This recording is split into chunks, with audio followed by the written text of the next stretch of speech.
ஏன்னா நாம் ஆசைப்படுறது வேற, நம்ம ஒன்று சொல்கிறோம் அது நடந்துருச்சுங்கிறது பெரிய ஒரு விஷயம். இப்போ கூட சில பேர் என்ன சொல்கிறாங்க, இவன் சபிச்சிட்டான். நான் சபிக்கலை. ஒருத்தன் நொண்டி அடிச்சுட்டே வரும்போது கொடுக்க பள்ளத்தில் விழுவான்னா விழ போகிறடா அப்படின்னு சொல்கிறோம். இவன் சபிச்சிட்டான்னா அதுக்கு நான் என்ன பண்ணுறது? அதுக்காக சொல்கிறேன். அது எந்த இடத்துல இருந்தாலும் அது என்னுடைய குணம்.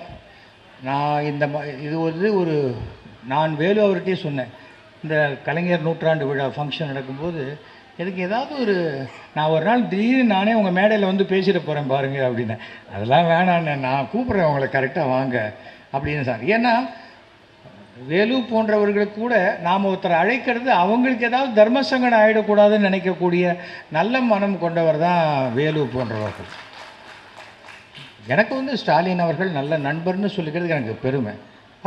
நீ நண்பர் அவர் சொன்னார்னா ஏதோ புக்கில் போட்டுக்க, அருமை நண்பர் திரு எஸ் வி சேகர் அவர்களுக்கு அன்புடன் மு.க. ஸ்டாலின் கையெழுத்து போட்டது இது இருக்குது.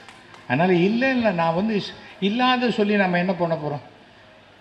நான் ஃபோட்டோவை பெருசாக மாட்டி டேக்ஸ் கட்ட மாட்டேன்னு சொல்ல போகிறேன்னா அதெல்லாம் ஒன்றும் கிடையாது. என்னை பொறுத்த வரைக்கும் ஒழுங்காக நாம் சட்டத்தை மதித்து நிறுத்தால் சட்டம் நமக்கு பாதுகாப்பு கொடுக்கும்.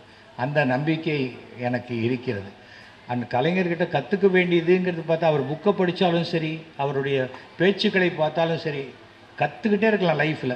ஒருத்தன் எப்படி தைரியத்துடன், துணிச்சலுடன், தன்னம்பிக்கையுடன் எதிரிகளை எதிர்கொள்வது எப்படிங்கிறது கலைஞர்கிட்ட கற்றுக்க வேண்டிய ஒரு முக்கியமான ஒரு விஷயம்.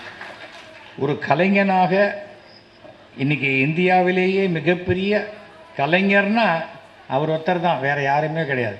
அப்படிப்பட்ட கலைஞரை பற்றி பேசக்கூடிய வாய்ப்பு எனக்கு கிடைச்சது. நான் மிகவும் பெருமை அடைகிறேன். இந்த மாதிரி வாய்ப்பு எல்லாருக்கும் அவ்வளோ சுலபத்தில் கிடைக்காது. கிடைக்காம பயந்துருவான், நம்ம இங்கே போய் பேசினா நமக்கு ஏதாவது ஆகிடுமோ.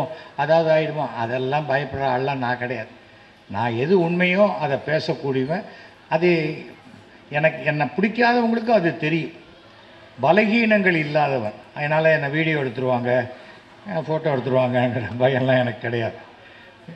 நான் யாரையும் சாதாரணமாக பேசினாலே நீங்கள் ஏதாவது நினச்சிக்கிறீங்க. அது எதுக்காக சொல்கிறேன்னா, நம்ம இதை பற்றியெல்லாம் கவலைப்பட மாட்டோம். நான் இந்த தேர்தலுக்கு முன்னாடியும் நான் கண்டிப்பாக சொன்னேன், மத்தியில் மோடி அவர்கள் வருவார், இங்கே 0 தான் வரும் அப்படின்னு. அதான் வந்திருக்கு.